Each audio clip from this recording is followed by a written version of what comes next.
Welcome everyone to the Lofi Poli Sci podcast. I'm your host, Michael Pickering. That's right, low-fis and low fidelity, low quality, in your face, messy as can be, global news show.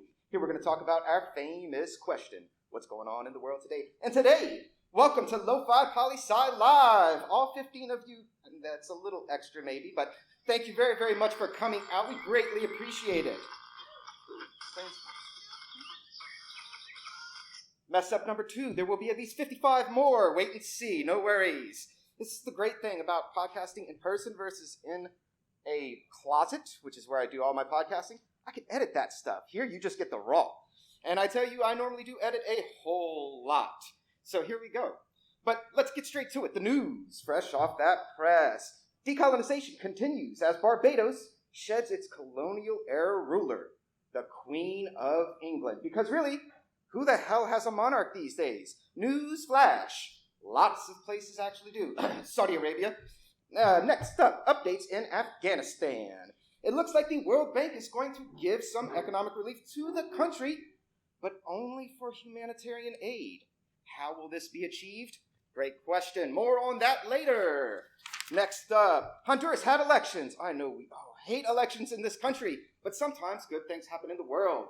Honduras has a new president and the country's first female president ever. Go ahead, Honduras, for electing Xiomara Castro, the first woman president of Honduras. Great for inclusivity.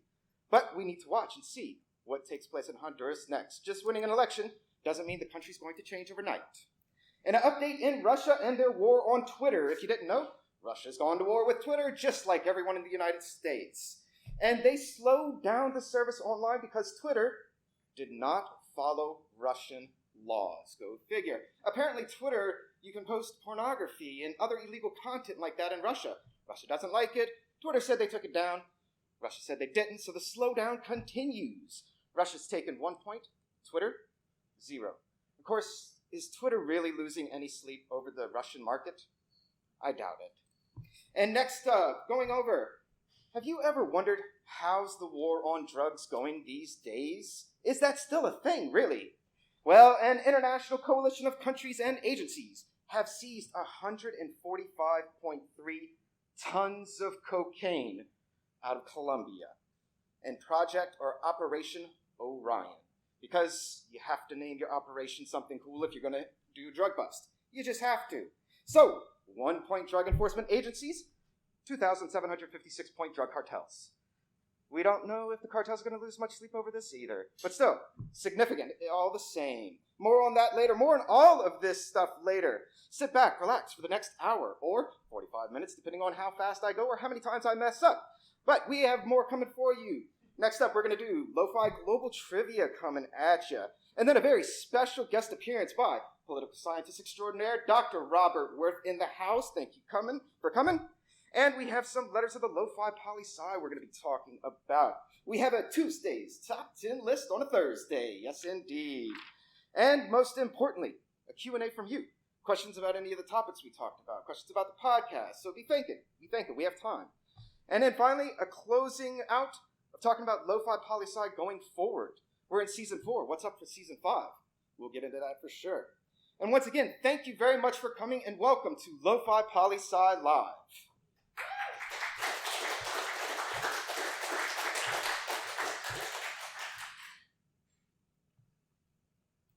And I will take step backs after each segment to drink my water because I got to get my water on. I got to stay hydrated. It's so important these days.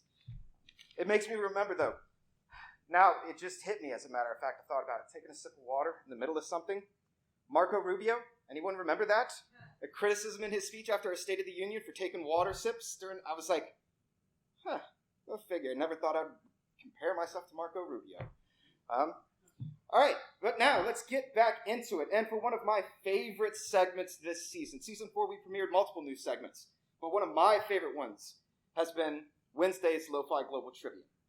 And so I'm going to ask you questions, confer with people around you. I'll give you more than 5 seconds, don't worry. Some of them are oldie but goodies, but nonetheless important. These are really nice. You know, you go to a cocktail party, if those things even happen anymore. And if they do, people don't invite me, but maybe they still happen. Take note of these. Really, really nice. So question number 1, one of my faves.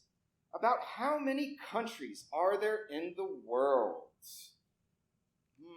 What do we think here? There are most certainly some people in this room who know this answer.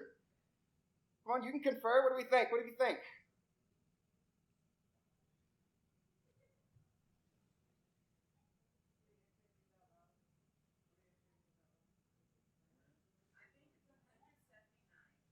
Oh, we're getting close. Okay, in 5 seconds, you can all yell it together. And 5, 4, 3, 2, 1. 196.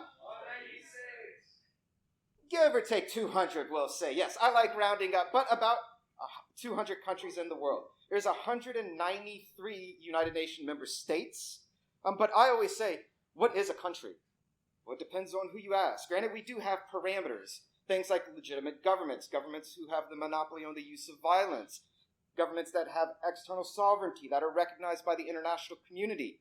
But does that mean that Transnistria is not a country?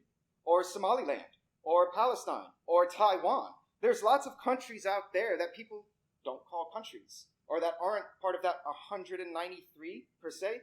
So I always like to say 200 countries in the world. All right, number 2. What's the newest country in the world? And the date, year of independence. Take a moment for that one. This is one that you definitely impress people by at a cocktail party. Talking world politics, people like, oh, there's no new countries in the world. We have a few people. Do you think you got it? Go ahead. 5, 4, 3, 2, 1. Oh, actually, that's an interesting statement right there. Yeah. So normally I would say the answer is South Sudan in 2011. But now I will have to rethink and reevaluate this Barbados thing. I will look at their level of autonomy before, whether if getting rid of the Queen of England as their head of state really affected their head of government's ability to conduct politics. That's a really good point. Thank you. I love learning stuff every single day. All right, question number 3. I love this one. Some of you should definitely know it. About how many islands does the country of Indonesia have? And about how many are inhabited? Country of Indonesia, a massive network of islands. And 5, 4, 3, 2, 1, shout it out. 17,508 is the correct answer. Thank you for playing, Lope. We are glad you came tonight. But about how many of those 17,508 are inhabited? 6,000. Absolutely right. You get all the Lofi loot tonight, Lope. Yes. About 6,000 islands are inhabited in Indonesia. Now, next up. What country had the most recent coup in the world? Because we will be talking about military coups tonight. There have been so many lately. What's the most recent country to have the most recent military coup in the world? The United States! Dr. Day, we will accept this answer. Yes. And 5, 4, 3, 2, 1. Sudan. Very close. Sudan, yes. And although we'll talk about, there's an update to that. Very big one that has just happened in the past week. And a bonus question for that, just off topic. Out of curiosity, anyone knows what episode number we're on tonight? Season 4, episode what? What episode is this? Yes. 30 is a great guess, and especially since it's the only guess, it is the most accurate guess that anyone has made. Thank you for playing, sir. Tonight we are on episode 75 of season 4. Now, how many collectively we're on, we'll get to that later. All right? And our last question for the night, and like I like to say for the last one, for all the Lo-Fi loot, which is redeemable at the end of season 4, which is this month, for wonderful surprise prizes. Our last one is, what is COP26? We're not talking about the police in the United States. Nope. COP26. What is this? It's been in the news so much. Yes, someone over there knows. And 5, 4, 3, 2, 1. COP26 is? An environmental conference of the United Nations. Exactly. That has just concluded. And to really get more into what is COP26? What is this environmental conference that the United Nations has had? I would like to bring up one of my favorite people in the world. As I like to call him, the political scientist extraordinaire, Dr. Robert Worth. Please put your hands together for him. Come on up, Dr. Worth. I've got a microphone for you right there.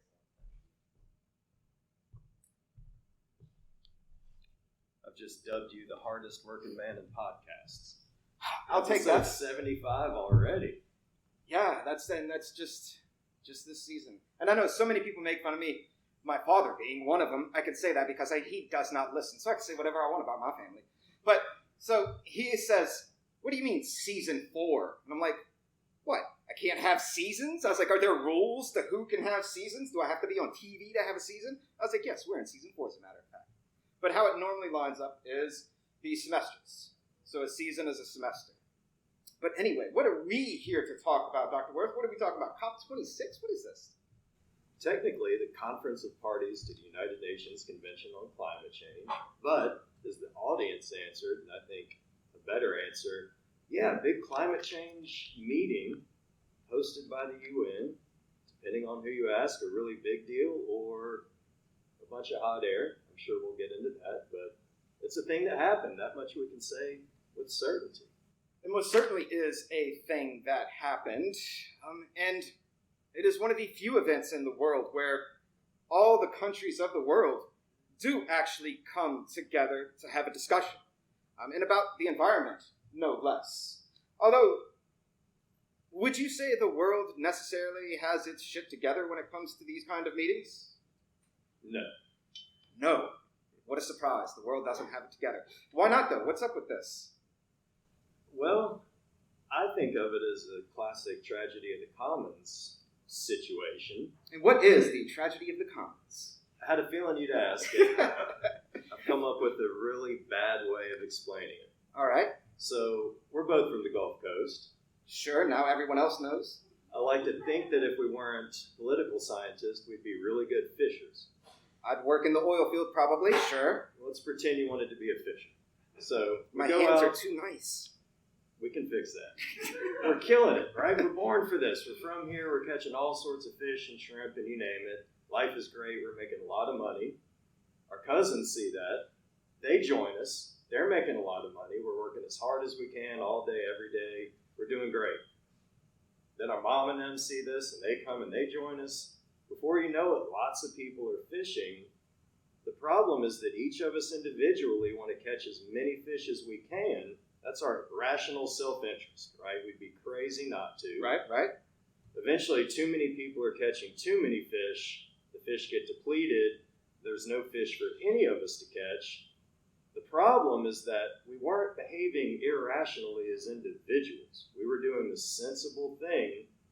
And yet, the tragedy is that in many instances, if we all do the sensible thing, we end up destroying the resource that we're all trying to enjoy. And our collective activity ends up being irrational. Climate change in a nutshell. Ouch. I'm glad I didn't become a fisherman now. It's not my fault. It's a lot to live with. It is. But how would we necessarily put this in the context of COP26? You know, a meeting about all the countries coming together. So would the metaphor be all the countries going fishing or all the countries doing what to deplete our environment? All of the countries using up the atmosphere, if we want to phrase it that way. You know, the atmosphere can only hold so many greenhouse gases without climate change. We all have an incentive to dump a bunch of greenhouse gases into it. Individually, we may be behaving rationally, but as we know, again, particularly down here, collectively, we're depleting that shared resource. Okay, I got you. But so, it seems like environmental policy, in particular around the world, is very much what we would call a postmodern or a post-industrialized society concern. That in many developed countries that are extremely rich, societies have started focusing more on the environment because they have their basic 3 concerns for human beings mostly taken care of: food, clothing, and shelter. However, not all countries in the world have those things taken care of, right? Sadly, correct. So, how did developed countries take care of those three things? Industrialization. Industrialization, yes, indeed. Meaning, dumping a bunch of stuff into the atmosphere. That's right. Developed countries got developed by destroying the environment. And now developed countries are the ones saying what? Stop dumping a bunch of stuff into the atmosphere. Yes, and there is one of the major schisms about any international environmental policy and inequality, right? In a word, yes. In a word, yes. So let's dive a little bit more into what was really accomplished in COP26. Anything in particular? Some people argue no. Even if the world lives up to its obligations as outlined at COP26, we're not going to come even close to meeting our 1.5 degrees Celsius target. Even if we meet that target, things are not good. They're not good down here. We've all seen the projections. But even if we live up to these promises, because that's all they are, we still, depending on how we define the problem, are not solving the problem. And this is completely voluntary on top of it. Completely voluntary policy choices? Did anyone actually choose a policy at COP26? Like, did countries sign a piece of paper saying, we all want to work on the environment? Or did they actually say what they were going to do? My read is we all want to work on the environment. We promise to do so by reducing our emissions to, whatever the number may be. But how are they going to get there? We'll figure it out, I guess. It's an extremely big point whenever any of you read and consume news about international environmental policy and COP26 or the Paris Climate Accords, which we'll talk about in a second, is these agreements are agreements to work towards goals, but no policy is actually created. All of these leaders who are at these summits, they have to go to their home countries and pass policy within their own structures of government. And what happens if it's a democracy, they lose the next election? What happens? Nothing. Or it could be that the following administration pulls out of the Paris Climate Accords, like a certain country we know. Yeah. Brings to mind Kyoto as well. We signed, we unsigned, we re-signed, but we never ratified, so... Right, exactly. And let's talk about the Paris Climate Accords for a second, because really, Paris Climate Accords is what we call COP21, okay? We didn't know it at the time because no one used those words. But COP26 is the 26th meeting since the early 1990s where the United Nations environmental conferences really started coming together towards climate change. Climate change is very new international policy speaking. All right, so the Paris Climate Accords are probably the most famous international environmental effort ever. What are they? Agreements that are not that different from what happened at COP26 in practice and on paper. The world got together, we settled on 1.5 degrees Celsius. Notably, the rich world wanted 2 degrees. We were pressured into 1.5. Everyone said, right, we'll do that. Here's the number we'll meet to do that. And here we are. Right, and the thing about Paris Climate Accords and the reason why they're so similar to COP26 is because countries choose their own policies in order to reach these goals. Like, how are you going to reach reducing or keeping the temperature from rising 1.5 degrees? You as a country choose what policy you're going to do to help that. And then the country goes about its business, and who monitors to see if the country actually does it or not? Nobody. Except for the country themselves, right? And who reports if the country is successful or not to Paris or COP26? If it's this country during the Trump administration, nobody. So Nobody. Sometimes the country does, sometimes they don't. The countries are responsible for implementing their own policies, monitoring their own policies, and reporting their own policies to Paris Climate Accords or COP26. And what happens to the countries if they don't meet their goals? Does Paris Climate Accord kick them out the club, or does COP22 fine them or anything? No, we have another COP, and we argue about it some more, and so there we will be. There is no enforcement mechanism at all. If people and countries don't meet their targets, nothing happens. Although something does happen, right? What happens if we don't meet our targets? the sea level rises, the atmosphere increases in temperature. And we all know how that goes, yes. What happens when the ocean gets warmer and there's a hurricane sitting on top of an ocean? That hurricane's intensity magnifies a lot more. Hurricanes love warm water. The ocean gets warmer, the Gulf of Mexico gets warmer, Ida goes from a 4 to a 5, right? Really, really quickly. All right, so all that being said, let's talk about COP26. All right, so the framework of COP26 and Paris Climate Accords, the same, basically, as far as enforcement mechanisms, monitoring, and all of that. Paris was the first time all the countries of the world sign an agreement and basically agree on almost anything. It's pretty great. But COP26, there was one extra little nugget that seemed like it was new. I mean, did it pop off to you? Did anything special pop off to you about COP26? Yes and no. I'm not following you, though. Clue me in. Coal. Right. We're not going to phase out coal. We're going to phase down coal.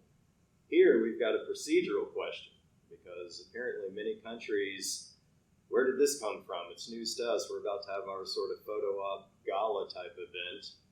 Apparently, India and China, depending on who you ask, because we don't know, but it sure sounds like behind the scenes, we're able to change one word.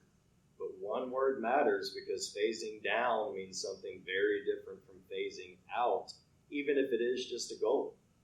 Exactly. And I think this also, though, goes back to you bringing up inequality and how environmental policies affect different countries developing. Now, granted, we know that China is an economic giant today, although this is a very recent thing happened in the past 20 years. 20 years ago, China was not a top 10 GDP. It most certainly wasn't number 2 like it is today. India, similar story. It is only within the past 20 years that India has become a top 10 GDP country in the world. Both of them have relied heavily on manufacturing of coal for lots of different reasons. Development in many countries relies on coal. It just so happens it's also one of the worst things for the environment in the world. And so the inequality is what exactly? We tell them, don't do coal. But at the same time, 1.4 billion people, 1.3 billion people. There is a lot of impoverished people in both of those countries. The countries are trying to develop. So phase down instead of phase out. Because for countries, you have to make the choice. What's more important? The short-term gain of developing your country, or the long-term gain of, after I die, the environment will still be there? And that question is answered in about 200 different ways in 200 different countries, for sure. But Dr. Worth, tell us, though. So COP26 still seems like there is some optimism to be had from it. What do you see moving forward with COP26 and beyond? It's a really good question, because I don't think it's a stretch to say we've painted a kind of pessimistic picture up here, and while it may be accurate, I see a big shift even just from Paris, even if the words on the page are more or less the same thing, the procedures, they're more or less the same thing. And it's only anecdotal, but it seems like compared to the Paris Accords, we were really framing this thing globally in terms of moral choices, and particularly in terms of moral choices when it comes to the most vulnerable among us, particularly those in the developing world.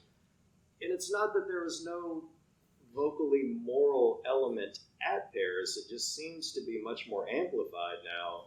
And I think this is a really good reason for optimism, because to date, global prohibition norms, whenever you get international law, institutions, a norm upon which they rest, these prohibitive norms, the ones that have been successful, they tend to be moral in nature, and they tend to address vulnerable populations.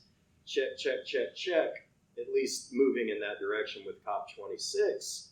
Because if we are going to get this sort of agreement, this costly agreement, whatever it even ends up looking like, just to get everybody to pretend to live up to their promises, these morally based norms seem to be much more effective than economic sanctions. Not that, how would that even work if it's the entire world, but our other ways of trying to shall we say, encourage behavior internationally, this is my reason for optimism.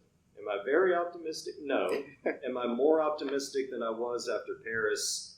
Yes, but then the clock's been ticking and we could be here all night. But I see this as a good development. No, on one part of me, I do tend to agree with you. There are causes for optimism. And for me, one of those is the fact that, like I previously said, the world almost never agrees on anything. So the fact that the world is still agreeing on something is the right direction. The question from the scientific community, is it going to be quick enough? And for that, we'll stay tuned for Season 5. Dr. Robert Worth, thank you so much for joining us tonight and talking about COP26. Thank you for having me. For once, we're not sitting in our bedrooms talking over the internet. This is great. I know, this is different than Zoom podcasting, right? And we don't get to, as you pointed out, correct mistakes, but such is the live thing. Yeah, I know. If any of you've ever actually listened to Dr. Worth and I's episodes that we've done, we mess up all the time in it. But again, like, cut and edited, and thank you for editing Audacity program. Most of the time, you can't tell. But here, it is what it is. I know, I like it. I can't wait to do this again with you sometime. Likewise. All right. Once again, thank you, Dr. Robert Worth. Try and do this without. Right there's perfect. Thank you so much, brother. See, we're good at this. See, this is a perfect example of the social awkwardness of academics. Like we're so socially awkward. We don't know what we're doing. We're like, shake. Now I'm starting to dance on stage. See, socially awkward. Yes.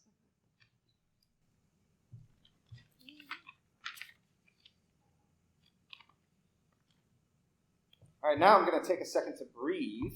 It's so important because that's just me for the next, that was 28 minutes. All right, let's see how we keep going. An hour seems really longer before I started this, but I think, class is generally an hour and 15. It goes by pretty quick. But I always think it's important to breathe, in and out. And we forget about breathing most of the time. It's something we just do naturally. We don't think about it, most of us. It's just something that we do. And, it's something so simple, to just breathe. And now we live in a time where it seems very few of us know how to breathe. We know how to live. The very nature of this thing I'm wearing has changed us in many different ways. We live in a time where it seems nothing exists except a pandemic culture of no. We want to do this. No. We want to do that. No. We want to be the we that we be. No. We want a new job. No, not happening. We want to be happy. No. We want to live without fear. No. We want something better. Well, good luck with that. We want some help. Sorry, we're closed for business. We want the world to hear us. Sorry, the world is not receiving our phone calls or text messages at the moment. Don't leave a message. We live in a time of fear and no. But no more will I live in fear. No more will I allow others to keep me from my dreams. The we that we be is real, and I dream of all of you. So let's breathe together a simple in and out, and realize we succeed together, but not by the answers of other people. We don't just steal the waves in the air and never give them back. We are the waves in the air. We are each other's breaths. We are the lives that give each other purpose. My knees knock and my stomach churns. Fear has got the wheel. My hypochondria mixed with megamaxima germophobia, on top of a fixophobia of stupophobia and even creating new obias all the time of senseless fear. Damn, it's hard to get out of bed sometime. Fear has got the wheel. But no more. No more will I live in fear. Because you are my life. A life of love. A life of people. A life I cherish. I give the wheel to you and say, take me where you will. You know, when asked the question or presented with the option of two paths to take, some would say, choose the path less walked. To that I say, I choose the path with you. It does not concern me how many people walk the path that I'm about to proceed on. What concerns me is if you are on that path as well.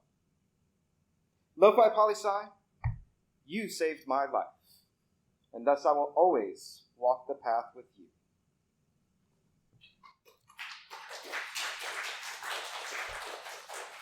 But that is just another letter of the Lofi Poli Sci. And now I do want to take time to talk about Letters of the Lofi Poli Sci. Letters of the Lofi Poli Sci is a Lofi Poli Sci podcast adjacent publication. So it's very much short form, just like the podcast is short form, but it's a written publication first off. And we write once a month. We choose different themes. Sometimes I choose a theme. Sometimes other writers choose themes. Like this one, motivated by fear and movement, came from another writer. But once a month we choose a theme and we just write. We write because we want to. Write about whatever we want to. And it started because Lofi Poli Sci, although I love political science, I love talking about what's going on in the world today, but up here, there's so much else I wanted to say. And so Letters of the Lofi Poli Sci gave me a way to do that, and I decided there has to be more people than just me who want to say something, you know? And first off, Lofi Poli Sci podcast, we do not have a huge audience, but thank all of you for coming. Letters of the Lofi Poli Sci is even smaller. All right? I don't really talk about it on the podcast too often, except for every so often I bring it up. And there's only about 8 or 9 of us who write, and we don't write all the time. I think the most any of us have ever written at one time in one particular issue is about 4 or 5. And we keep our writings to about 1 page, and they could be essay format, they could be Dear Diary format, they could be poetry, like this one was a little more poetic for me. It's whatever we want to write. And we just put it out there. And there's an emailing list. We send it out to everyone who's on the emailing list, and then I publish it on my personal LinkedIn page, and that's it. You know? We just write to write, because sometimes writing in your own diary isn't enough. Sometimes you want to write and put it out there for other people to read. Even if it's only 10 people on an emailing list, it doesn't matter. The fact that you're writing something, someone else is reading something, it means something more.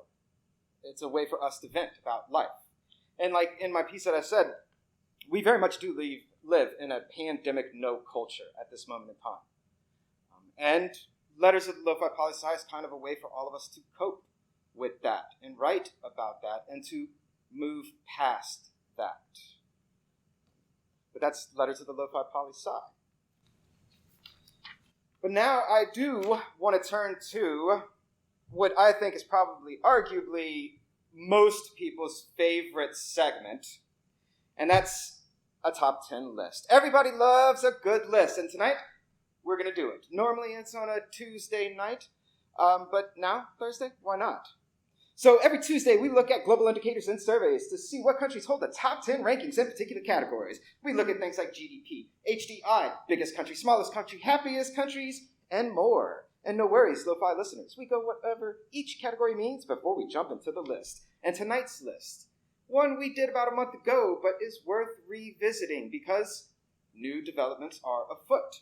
Tonight's list, we are doing the 10 most recent military coups in the world.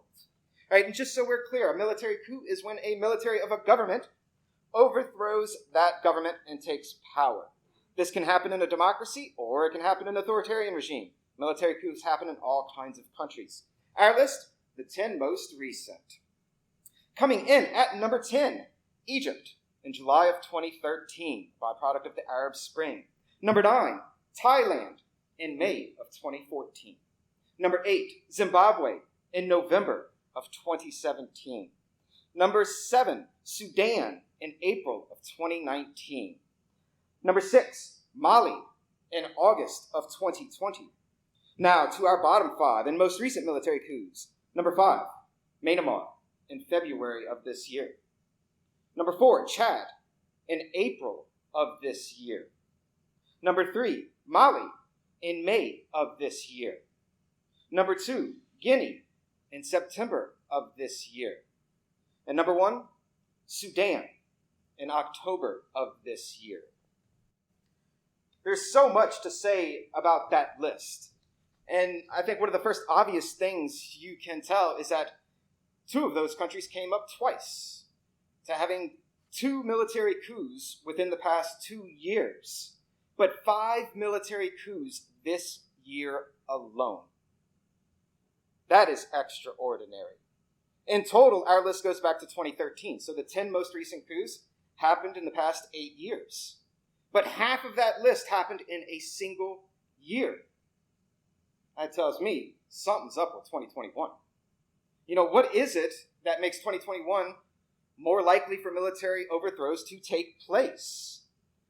That might be hard to say, but it's most certainly an outlier in comparison to the other years of our data. But 2 big updates have taken place. So the first one in Myanmar, which had their coup this year. How many people in the House have heard of Aung San Suu Kyi? Anyone? A few people? Okay. Aung San Suu Kyi was an individual in Myanmar who was under house arrest for the better part of 10 years, better part of a decade or more. And in the 1990s and going into the early 2000s, she won a Nobel Peace Prize for democratic advocacy in the country of Myanmar.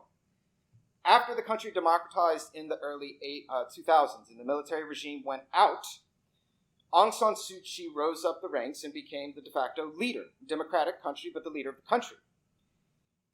In February, when Myanmar military overthrew the country, she was arrested and charged with many different things. The first ones that were reported on was illegally having 2 walkie-talkies in the country. If that sounds like a weird charge, yeah, exactly. She's had corruption charges put against her and a few other different things. She's been on trial. Her first verdict is about to come out. And likely it will be a guilty verdict. And the military regime will put her in prison. So this is one update that's happening live right now. The second update is for Sudan. So Sudan has had 2 military coups since 2019. Well, good news. Sudan has the military, reinstated the prime minister that they ousted. Sounds like a good thing. They're letting the democratic leader come back. However, it looks like this is just a response to mass protests that were going on in the country to the military coup. They said, we don't want these protests going on. Let's hurry up, bring the prime minister back. Does that prime minister necessarily have any power to do anything in the country? Not necessarily. Especially since that prime minister knows the military have taken over twice in the past 2 years. I better watch my step. There is likely that while this may be cause for celebration, that could only be at face value. It is still, we need time to see what's actually going to take place in Sudan. But a lot of us would wonder, looking at this list, and especially for people who aren't really interested in what's going on in the world today. They're not interested in international news. And for all of our lists, we always come back to a very simple question. Why does this list even matter? What do we care sitting here in a university in the largest economy country in the world? Why do we care about military coups in other places so far removed? It's a legitimate question. And for me, as a professor of international politics and comparative politics, it's one I have to have an answer for. And I do. It's pretty simple. A military coup is literally people losing their rights. Something that we sometimes call human rights. What happens when people start losing their human rights around the world? Well, the idea of universal human rights slowly starts to disappear more and more. Universal human rights begin to be less universal. And whenever other countries start to realize that they can overthrow democratic countries like Myanmar, then next, Chad, Mali, there's if no one did anything when Myanmar did it, maybe we can do it, and no one will do anything to us. And did anyone do anything? No. And by the time it got to Sudan in October, 4 other military coups had already taken place. No one had done barely anything. And Sudan is I know we did this 2 years ago, but I bet we can do it again. And no one's going to do anything. Lo and behold, no one has done anything. except for the Sudanese people themselves protesting in the streets, which led back to the reinstatement of the prime minister. So sometimes things can change. But also, we should care about this list because if we don't care about other people losing their universal human rights, who's going to care about when we start losing our universal human rights? We take it for granted that we have a lot of rights and that we have been going in an upward trend for the past 200 years. But if there's one thing we know about trends in political science, there are very few that last forever. So that's why this top 10 list matters.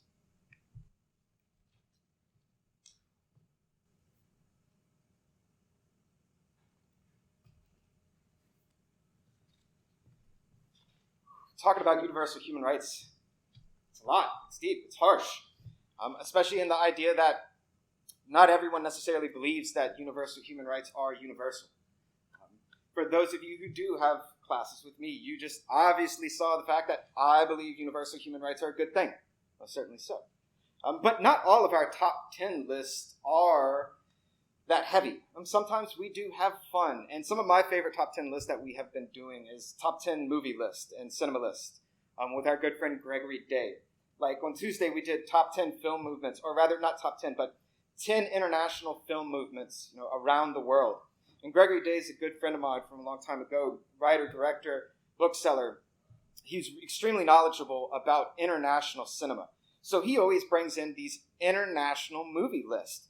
Like for October, he did international horror films. Right? One, I'm a scaredy cat of horror movies in the U.S. I'm most certainly not going to know anything about horror anywhere else. But he brought in all these different international films. And what I love about this is that he once said, he's like, look, I asked him, why do you do international instead of just U.S.? He goes, well, you have an international news show. It makes sense. And he's like, and what's more than that, he says, if there's about 200 countries in the world, what's the likelihood that any of us go to all of them? Not very likely at all. He's like, but cinema and movies and music, which we'll talk about in a little bit, but film influences and shows us other people's cultures and other people's places that we may never get to see. So he's like, I love doing international cinema because it teaches us even more about what's going on in the world today. And so rarely do I on the podcast talk about culture. I talk about pieces of data, pieces of happenings of what's going on in the world. A coup in this place, economic crisis in that place, environmental policies doing good things. But I rarely get to talk about culture of the 7.75 billion people in the world. So those are some of my favorite lists because we actually do get to talk about cultures and mix it up a little bit with, international politics as well. Because politics and culture, people may not want them to mix, but they do most certainly mix all the time in all countries. Culture informs how we politically socialize ourselves and each other. Culture matters. So I love this top 10 list with Gregory Day, for sure. But now I want to take a little bit of time. We have 11 minutes left. I want to take a little bit of time to do some Q&A or talk to any of you. If you have questions about COP26, environmental policy, do you have questions about some of the countries or the news headings that we talked about? Or are there any issues that have been hot that you've seen, read about, that you want to ask more about? Anything? Yes, sir.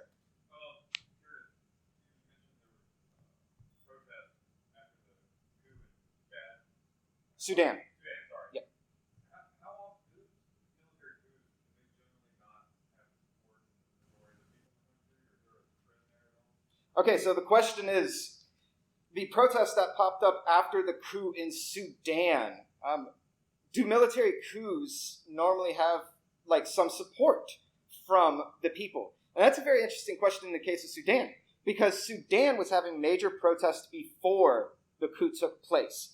And a lot of the protesters were blocking major economic ports in the country. As a byproduct of the government not being able to deal with that, the military looked like they were starting to step up, and it looked like protesters were pro-military intervention. Because the military, remember, they had performed a coup 2 years ago. So there seemed like there was some protesters who supported it. However, can we necessarily disentangle mass protest around the world in any given country and to say which portion of protesters are for something versus against something, it's very, very difficult. Survey data in protest, and especially in political systems that are unstable and unsafe, you can't just go out to these places and gain data by asking survey questions to people.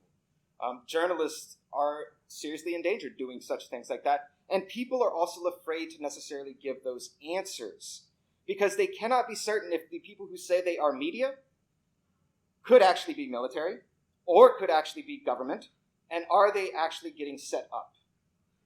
But it did look like the military had some support for the coup. However, once they made the coup, it showed obvious that there were a lot of people who did not like the coup. But also to say, it's very likely that both are true. Could there be people who support the military and people who don't support the military at the same time? Most certainly so. Exactly, yeah. Good question. Thank you. Yes?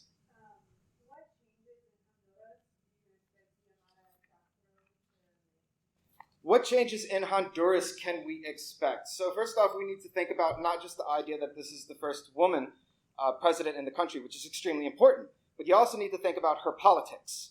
Which way does she lean? Is she conservative or is she liberal? Just assuming because of someone's gender that they're going to lean in a certain direction, most certainly can't make that assumption. However, Ms. Castro is more liberal and to the left. And in leftist and Central America, this tends to mean pro-social spending, expanding social welfare programs to address the poverty needs in the country of Honduras, and in particular, inequality, especially as it's affected by when you look at non-indigenous versus indigenous. In Honduras, the indigenous population, and much of Central America and South America, indigenous populations are disproportionately impoverished and in more extreme poverty. So Ms. Castro wants to address that. Helping inequality and helping poverty. One of the big issues, though, is that Honduras is very much a developing country, and their budget is extremely limited. She has policy goals, but she still has to get that passed in their Congress and has to find a way to pay for those policies. And that's a completely different story. And then after that takes place, she has to find a way to implement those policies. And that's another story as well, because as some of you may be aware, cartels and gangs in Central American countries, it's a transient drug country. It complicates the situation. So, Ms. Castro has a whole lot of things going on that she is working towards. But that's why we need to give her time. Let her take the reins and see how effective it's going to be. This is not something that's going to happen overnight. But it is most certainly good signs for the country moving forward. Great question. Thank you. Any other questions? Yes? Do you think that climate change continues, right? There's a lot of small island nations that are going to see more drastic effects than the bigger nations do, like the US or China. And do you think that as the United, the vote is to not letting them get to a bad point because they're going to be at and like it's suffer before we even really get started because of escalation and they're more important. And do you think that watching them go through the process of climate change is going to actually influence bigger countries to do better? That's a great question. So for anyone who didn't hear, the question is, there's a lot of smaller island nations that are being disproportionately affected by climate change and rising seawaters. But also warming temperatures because when major storms hit them, it hits them in a way bigger way than most other countries. Will seeing those countries being impacted in a real kind of way affect the likelihood of international cooperation and for developed countries to put in? It could.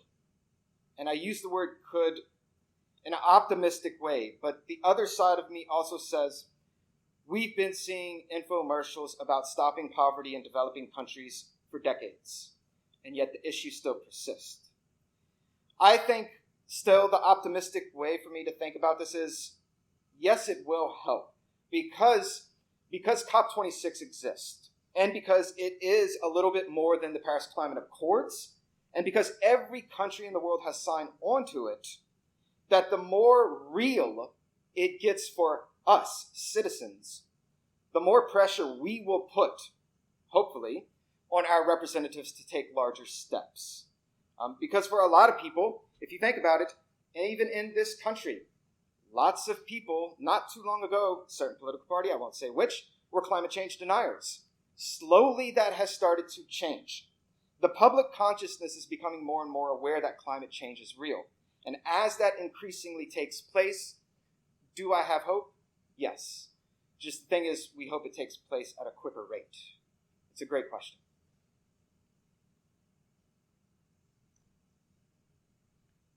Okay, we have 4 minutes technically, and still so much to talk about. Question?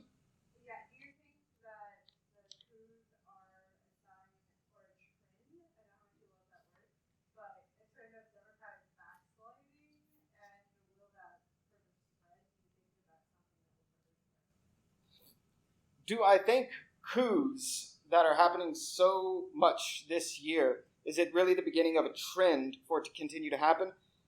The Poli Sci part of me says it's too little data to tell. Because 2021 is an outlier year, we don't like to base generalizations and trends on outlier data. So I would be hesitant to say that.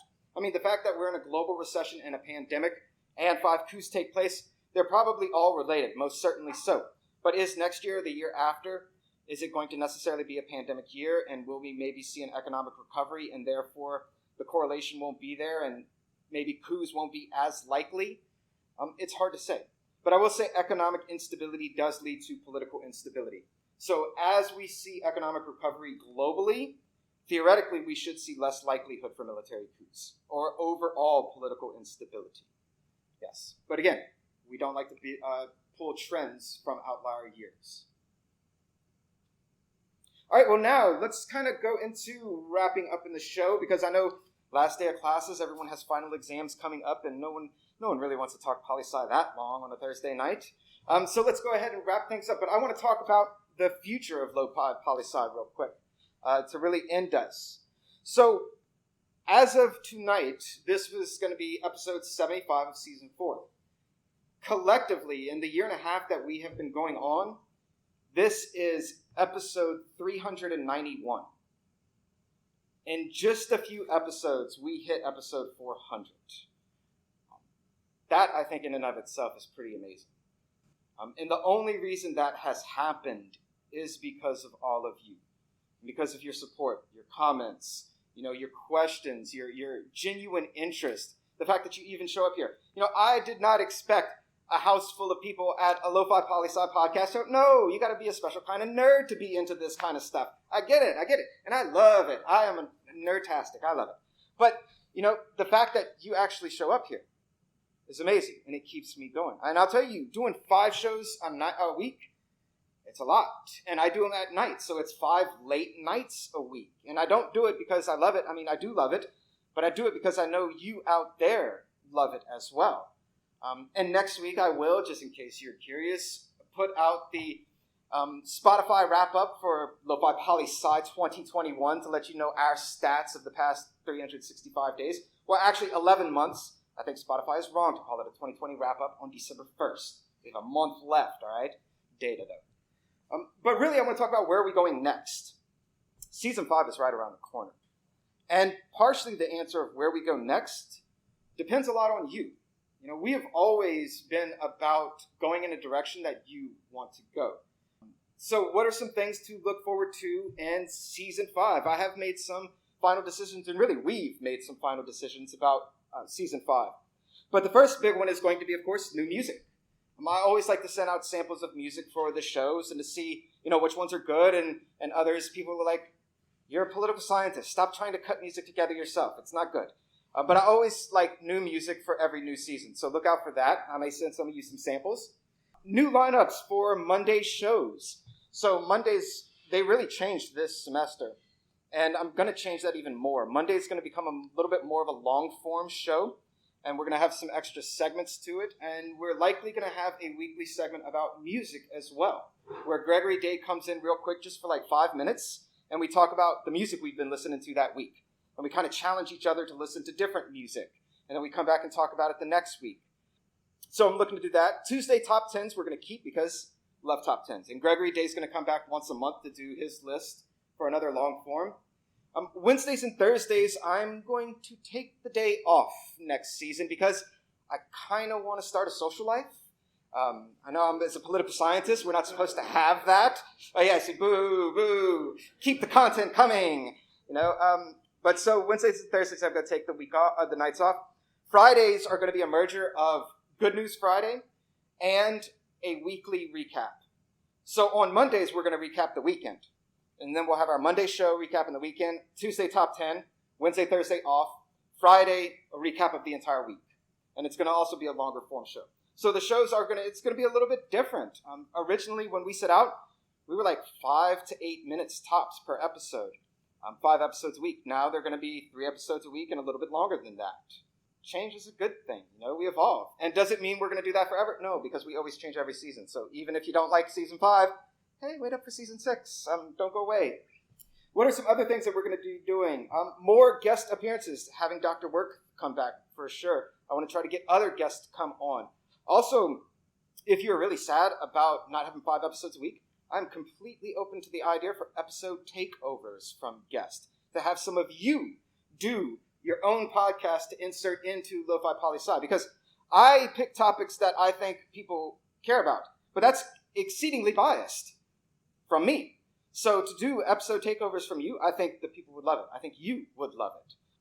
And team-ups with other university organizations for perhaps monthly live shows is something I'm really considering doing for next season, with perhaps like interdisciplinary studies, international study abroad programs, or international studies programs. So that is definitely on the table. Expanding letters of the Lofi Poli Sci, got some ideas for that. What else? Lo-Fi Flash Cast. So this is the idea, and I've done it 4 times, and it's really scary. It's basically the idea where I just show up somewhere, and I pull out my equipment and just podcast real quick and then leave. It's kind of fun in some aspects because it's scary, it's high energy, and there's also like natural background noise. Like the last one I did was during or right after Hurricane Ida. I was at a cafe in Morgan City. Anyone knows Morgan City where that is? Yeah, no one? Of course not. Oh, one person? Yeah. So I go into Morgan City, being a New Orleans boy, and do a Lofi Poli Sci podcast in the middle of a cafe. People kind of turned and stared, and the coffee house got a little quiet. But it was still cool. It was cool. Also, a Lofi Poli Sci website. That is almost definitely going to happen next season, where we will have a place for all of our content. That way you don't have to go to YouTube or Spotify or anything. You just all one place. And also maybe some Lofi Poli Sci apparel. Although I kind of doubt anyone would ever really wear a Lofi Poli Sci t-shirt, because you got to be a real special kind of nerd for that. I mean, I would wear it, but I'm definitely thinking buttons and stickers and things like that for sure. But really, the direction that we go is about you and what you want to see. So while I have ideas, and many of these ideas did come from you, if you have other ideas, reach out, send them out. The more diverse our idea pool, the better the show will be. Plain and simple. So, where Lofi Poli Sci got to tonight has only happened because of you. And where we go tomorrow will be directly related to where you want us to go. So once again, thank you all so much for coming to Lofi Poli Sci's first live show, which will be the first of many more, because my cutoff point was 5. If we have more than 5 people, we'll have another one. So we almost tripled that. I love it. But that's a brief snapshot of what's going on in the world today. Follow us on YouTube, LinkedIn, Instagram, email. Let your voice be heard. Always remember that Lofi Poli Sci is more than just me. It's the we that we be. Thanks for listening. Stay safe. Wash those hands. And I'll see you on the next episode of the Lofi Poli Sci podcast. Pickering, signing off.